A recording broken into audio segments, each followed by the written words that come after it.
തിരുവനന്തപുരത്ത് KSRTC bus തടഞ്ഞ സംഭവത്തിൽ മേയർ ആര്യ രാജേന്ദ്രനെയും സച്ചിൻ ദേവ് എം.എൽ.എയും ഒഴിവാക്കി കുറ്റപത്രം. മേയറുടെ സഹോദരൻ അരവിന്ദ് മാത്രമാണ് പ്രതി. മേയറെയും എം.എൽ.എയും ഒഴിവാക്കിയത് രാഷ്ട്രീയ പ്രേരിതമെന്ന് കെ.എസ്.ആർ.ടി.സി ഡ്രൈവറായിരുന്ന യദു 24 പ്രതികരിച്ചു. അതേസമയം യദുവിനെതിരായുള്ള കേസിൽ ഉടൻ കുറ്റപത്രം സമർപ്പിക്കും.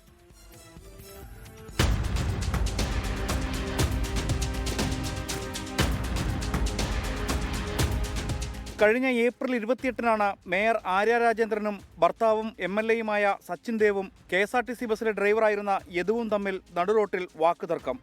എം.എൽ.എ കെ.എസ്.ആർ.ടി.സി ബസ്സിൽ കയറി ഡ്രൈവർ യദുവുമായി തർക്കത്തിലേർപ്പെട്ടത് വിവാദമായി. ഡ്രൈവർ അശ്ലീല ആംഗ്യം കാണിച്ചുവെന്നാരോപിച്ച് മേയർ മ്യൂസിയം പോലീസിൽ പരാതി നൽകുകയായിരുന്നു. ഔദ്യോഗിക കൃത്യനിർവഹണം തടസ്സപ്പെടുത്തി അസഭ്യം പറഞ്ഞു എന്നീ വിഷയങ്ങൾ ചൂണ്ടിക്കാട്ടി യദു പോലീസിൽ പരാതി നൽകിയിരുന്നു. എന്നാൽ കേസ് രജിസ്റ്റർ ചെയ്തിരുന്നില്ല.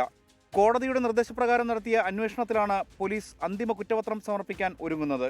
മേയറെയും എം.എൽ.എയെയും പ്രതിപട്ടികയിൽ നിന്ന് ഒഴിവാക്കിയാണ് കുറ്റപത്രം. മേയറുടെ സഹോദരൻ അരവിന്ദ് മാത്രമാണ് കേസിലെ പ്രതി. മേയറെയും എം.എൽ.എയെയും പ്രതി ചേർക്കണമെന്നാവശ്യപ്പെട്ട് യദു കോടതിയിൽ ഹർജി നൽകും.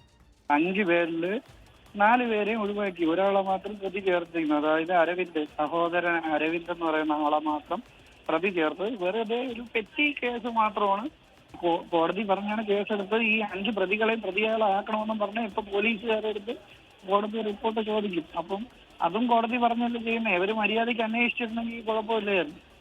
മേയർ പരാതി നൽകിയതിന് പിന്നാലെ ഡ്രൈവറായിരുന്ന യദുവിനെ ജോലിയിൽ നിന്ന് ഒഴിവാക്കിയിരുന്നു. അതേസമയം കെ.എസ്.ആർ.ടി.സി ബസ്സിലെ മെമ്മറി കാർഡ് നഷ്ടപ്പെട്ടതുമായി ബന്ധപ്പെട്ട കേസിൽ അന്വേഷണം ഇതുവരെ എവിടെയും എത്തിയിട്ടില്ല. കേസ് അന്വേഷണത്തിലെ സുപ്രധാന തെളിവായിരുന്നു കെ.എസ്.ആർ.ടി.സി ബസ്സിലെ ക്യാമറ ദൃശ്യങ്ങൾ. മെമ്മറി കാർഡ് നഷ്ടപ്പെട്ടതിൽ ബസ്സിലെ കണ്ടക്ടറെയും പ്രതി ചേർക്കണമെന്നും യദു ആവശ്യപ്പെട്ടിരുന്നു. 24 തിരുവനന്തപുരം.